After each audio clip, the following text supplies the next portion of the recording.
Hi, this is Nyqvist from perfectauthenticme.com and welcome to this video. On this video I'd like to talk to you about and explain how being selfish is actually one of the healthiest things you can do, particularly when you're living with chronic illness.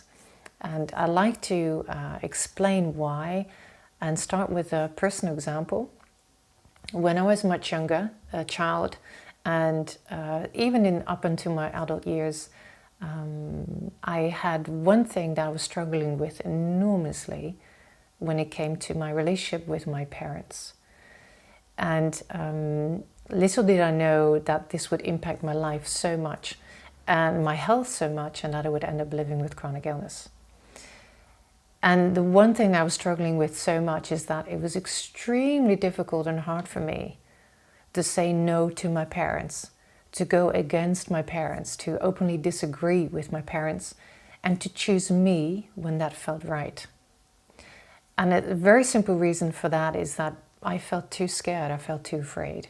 And instead I acted politely, I remained quiet most of the time, and I behaved. I was one of those well-behaved children.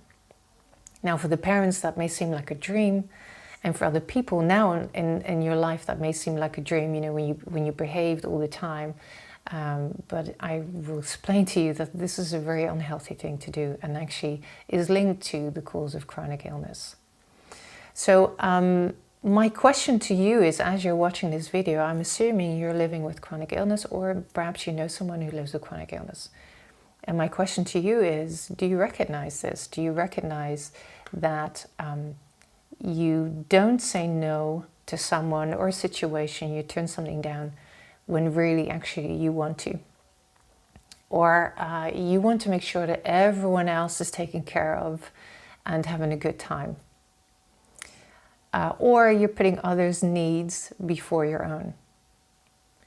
Now my guess is that you do recognize this, or in one way or another, in some form or another, because people-pleasing is a very common behavioral trait for women living with chronic illness. And it's a very unhealthy one at that, and it's linked to the cause of chronic illness scientifically. And it's no surprise really when we look at women, you know, particularly living with chronic illness, because women, generally speaking, we've been raised to be the caregivers in society, to put others' needs before our own. And also in society, this kind of behavior, this kind of selfless behavior is being praised on a whole. You know, when people are ready night and day to help people and help others all the time, they're admired and spoken of highly. And obituaries are a clear example of this.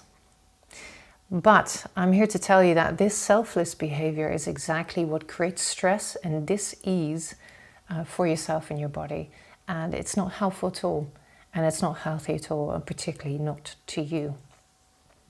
So the only reason we put others' needs first all of the time, or a lot of the time, despite our own needs, is actually not out of care or out of love, which seems like that on the outside. And this is what a lot of people think. That's what it is, the reason for that. But it's actually out of fear that we do this most of the time. It's out of fear that we're not loved and accepted for who we are. Because when you do feel loved and accepted for who you are, at least enough, then you are helpful, but you take care of yourself first. It's kind of like being on an airplane, you know, when you get the message with the emergency instructions, you know, when the oxygen mask comes down, you put it on first before you help someone else. This is not selfish, this is just a very healthy and very logical thing to do. And so the same kind of rule applies, you know, the same method applies. Now, I like to share with you that you can help others and take care of yourself. You can say no, and people will still love and accept you for who you are. And if they don't, then really at the end of the day, they're no good for you. So I invite you, you know, as you're living with chronic illness, it's very important for your health and well-being to practice taking care of yourself and to praise yourself. because your words are the only ones that really matter and create the greatest impact on your health and well-being in your life. And so being selfish is very healthy for you indeed. Body, emotionally, mentally. It's really good to take care of yourself first. And I also just want to leave you with this, that, you know, you don't have to please everyone. First of all, that's impossible because you can never please everyone. And secondly, that's not your task here on this planet, on Earth, to please everyone. You're here to be you, to share your voice, to be and express your unique self. And that doesn't go with pleasing everyone. It's one or the other. And I can tell you that when you just please everyone, you're going to feel the impact of that. So I hope this video was helpful for you. Please share your comment below. If you recognize these traits, if you're struggling saying no to people, and you're struggling saying yes to yourself more, I'd love to hear from you. Just leave the comment below, and I'll see you next time. Bye for now.